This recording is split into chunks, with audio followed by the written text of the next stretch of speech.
എല്ലാവർക്കും എൻ്റെ ചാനലിലേക്ക് സ്വാഗതം. ഞാനിപ്പോൾ ശ്രീനഗറിലുള്ളത്.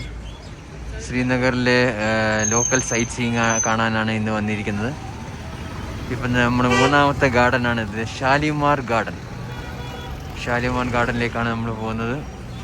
മുഗൾ രാജവംശജരുടെ മുഗൾ ഗാർഡനാണ് ഷാലിമാർ. 30 രൂപയുടെ ടിക്കറ്റാണ്. ഇതുള്ള കണ്ട മുഗൾ ഗാർഡൻ ഷാലിമാർ. 30 രൂപയുടെ ഒരാൾക്ക് കാഴ്ചകൾ കണ്ടുവരാം. ഇതാണ് ഷാലിമാർ ഗാർഡൻ. ഇഷ്ടംപോലെ ഗാർഡനാണ് ശ്രീനഗറിലുള്ളത്. ഇപ്പോഴത്തെ അവസ്ഥ ഇവിടെ ഐസ് കണ്ട, കംപ്ലീറ്റ് ഐസായിട്ട് കിടക്കുകയാണ്. വെള്ളം അങ്ങ് ഉറച്ച് ഐസായിട്ടിരിക്കും, അതാണ്. പിന്നെ ഫുൾ ഫോഗ്. ഇതാണ് വിൻ്റർ സീസണിൽ വന്നാലുള്ള ഒരു കാഴ്ചകൾ. നമ്മുടെ സമ്മർ സീസൺ അല്ലെങ്കിൽ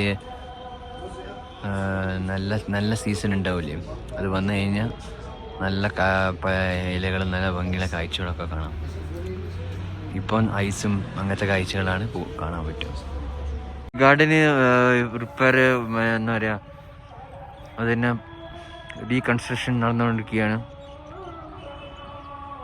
ഇതെല്ലാം നല്ല വെള്ളമുള്ള സ്ഥലമായിരുന്നു, നല്ല രസമായിരുന്നു. ഇപ്പോൾ അവസ്ഥ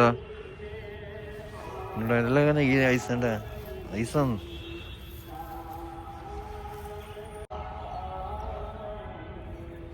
ഇതാണ് പുനഃസൃഷ്ടിച്ച ആൾക്കാരുടെ ഇത്. Conservation of the Shalimar Bagh foundation stone laid by Manoj Sinha. ഇവരാണ്.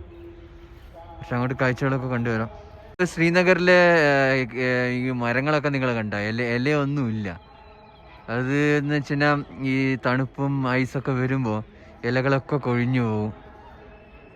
ഇനി ഈ സീസൺ കഴിഞ്ഞിട്ട് വേണം പഴയ പോലെ പച്ചപ്പും ഇതൊക്കെ വരും. അപ്പോൾ വിൻ്റർ സീസണിൽ ഇങ്ങനെയാണ് അവസ്ഥ. ആ മരങ്ങൾ നിങ്ങൾ ശ്രദ്ധിച്ചാൽ മനസ്സിലാവും.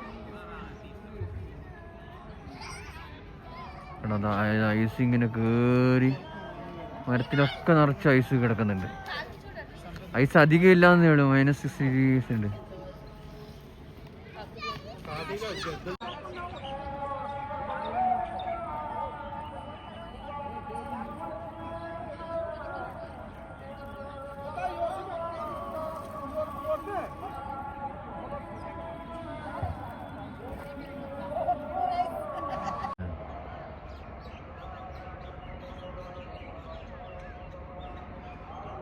മരക്കൊമ്പൊക്കെ ഐസ് കണ്ട, വൈറ്റ് കളർ കണ്ട, അത് ഐസാണ്. 12 മണി ഉച്ചയായി, ഇപ്പോഴും തണുപ്പ്. അപ്പോൾ രാത്രിത്തെ അവസ്ഥ പറയണ്ടല്ലോ. ശ്രീനഗറിലെ അല്ലെങ്കിൽ കാശ്മീരിലെയും ഏറ്റവും ഫേമസ് ആയ ഒരു ചായയാണ് കാവ. കട്ടൻ ചായ പോലെ തന്നെയാണ്, പക്ഷെ അതിൽ ആൽമണ്ട്സും മറ്റ് ഇതൊക്കെ ഫ്രൂട്ട്സൊക്കെ ഇടും. ഒരു വ്യത്യാസമുണ്ട്. ഒരു കാശ്മീരിലെ ഫേമസ് ചായയാണ് കാവ.